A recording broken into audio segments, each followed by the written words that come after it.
recall you had a brief encounter with a Formula Vee. I did. Me and You and Dave Fardell? Me and Dave Fardell, correct. Yeah. Malmark, I think, might be the brand. I remember it was a square tube chassis. It was. I think it was similar to the one Peter Webster used to own. Yeah, we ran that a few times, me and Dave, and at different little events. And then we took it to Emeroo one day. I was driving the thing up the, I don't know if you know Emeroo, but when you leave the pits, the main straight goes up the hill to turn one, which is, well, turn one's actually a left-hander. It's a slight left-hander before you hit right and go through the big sweeper. Yeah. I can remember, and in most cars you continue accelerating up the hill, but in the Formula Vee, it was at best staying at the speed you got it up to in the main straight. And I thought, I could be writing a book while I'm going up here. You know, I thought, no, this thing's no good for me. Formula V's, yeah. I'm sorry, I've never been power hungry. There's some other people, but this is ridiculous. The excitement wasn't there. Yeah, and I know the V wasn't probably that good, but yeah, it was a great little thing. I took the bodywork off it later on and rented in a few motor cars. Yeah. It was a brilliant motor car. Yeah. And then rallycross hit the scene. So then you moved on to the XP Falcon. I did. Another partnership project with Dick Evans. And Dick wasn't remotely interested in racing, or it. So I pretty soon just said, yeah, Dick, I'll buy you out of it.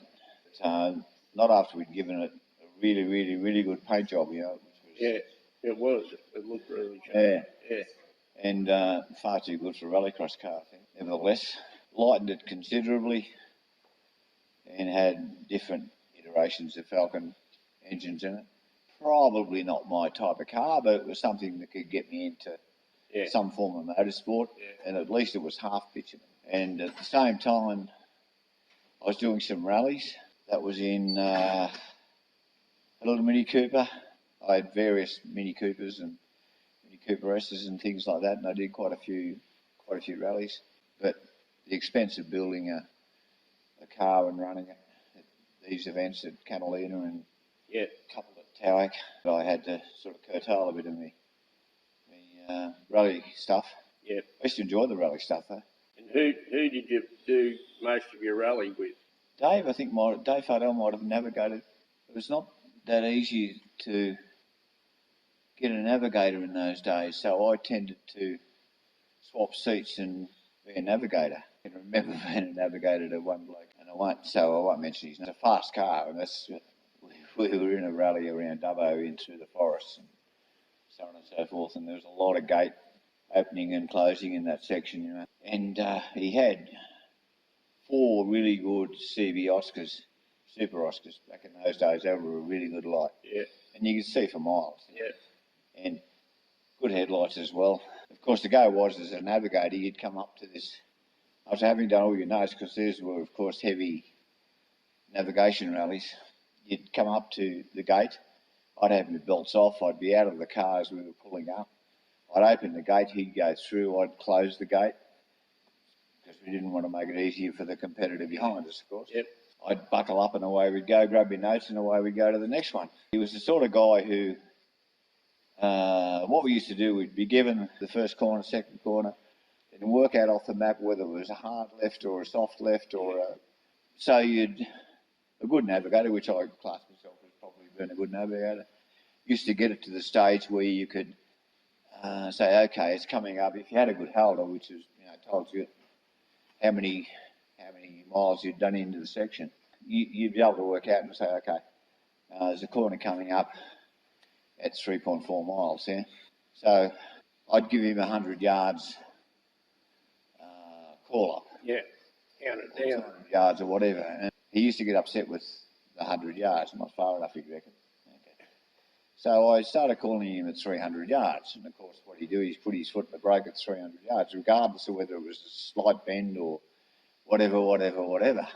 So I went back to 100 yards, and he was still straight on the anchors, and you'd be having to accelerate back up to the corner to, and no matter what I tried, I couldn't get him to use the car anywhere near its limits, Anyway, we're in this stage. This takes me back to this other stage.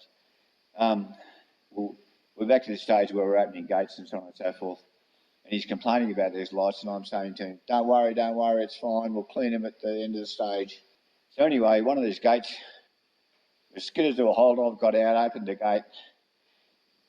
He's gone through. I've closed the gate. I've got back in the seat. I'm doing my belts up. I'm grabbing my notes, and then I'm thinking, we're not moving. Why aren't we moving? And I looked across, and he's not there. He's cleaning the lights. Where the hell is he? He's out cleaning the lights, isn't he? That was the last rally we did together. Yeah. But it was good fun. And rallycross was an awful lot of fun. Yeah. Especially the ones down at Catalina. At Catalina, yeah, because we used to race against some fairly big names. Yeah. Oh, my word. Well, it was televised and everything. Channel 7? It was. Yeah. It was. Yeah. I think there's even a shot of me on TV rolling a car over there, the Falcon. Oh, Barry Mill used to race there in the Volkswagen. Chris Hire, correct. Somebody used to run Alan Moffat's old Lotus Cortina. He painted it red. Yeah. Bob Lindholm. And no, there was a lot of named drivers that raced there. Connor Bond. Yeah. Peter Brock had a brief encounter there with. Yeah, he used to run mainly Victoria, and Brock and Bond used to run New South Wales. Yeah. But yeah, I decided then that was that a good thing to make for this rallycross was a left-hand drive Falcon. Yeah. Simply because I had had a loan, the old 2V head of the 6-cylinder Falcon. This is going back to XY vintage, so 71. They made this beautiful head compared to the crap that's normally on a Falcon. Well, the 2V head didn't have any manifolds cast on it. Exactly. Yes. Yeah. So we had 3 Webers for this thing. I actually bought the 3 Webers, I think, and I borrowed the head, made the extractors and things like that.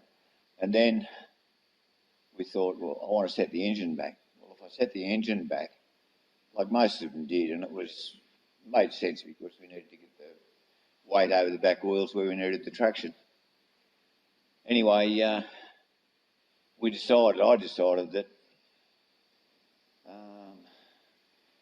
if we put the engine back where I reckon it should go, number 3 carburettor would be sitting roughly in the middle of my chest. So I decided I could either sit in the back, which wasn't ideal for me. I didn't like the car being that far out in front of me, or I could make it left-hand drive. So I made it left-hand drive. Converted all the steering over, of course, and so on and so forth. And there's a really weird feeling. Made up a gear change mechanism. I remember that. I remember the gear change you made. Do you? You do? I do. It was pretty agricultural. Simple but effective. Yeah. Yeah. Once again, through necessity, no money. And the thing went quite well. It had the desired effect. It went really well, actually. But I'd messed up a couple of things with the steering, and it meant that it used to bend throughout the race meeting, so I'd end up with a whole heap of tow out. So I had to... Which is probably not a bad thing on the dirt anyway. Probably not, but I had to have the facility to either straighten it out or strengthen it or do something. And I thought, well, okay, the best way to do this is dry sump it. And, before I got to that stage, I rolled the thing over. Do you think that maybe the left-hand drive contributed to the rollover? Yeah, I think so. Yeah, I think so. But where it happened was right on a bank, wasn't it? Just off the bitumen. Yeah. Because basically turn 1 was half bitumen and half dirt. Yeah. So us wise guys used to take 90% of the corner on the bitumen and the other 10% on the dirt. And the other 10% on the dirt didn't harm you too much. But I was in a bit of traffic and the thing was going quite well, and I thought, I can handle this. and I couldn't quite get the 90%, 10% thing done. It was probably more like a 40, 60. Anyway, of course, when I hit the dirt, the thing snapped sideways like you wouldn't believe, and the front of the car just caught the bank on the.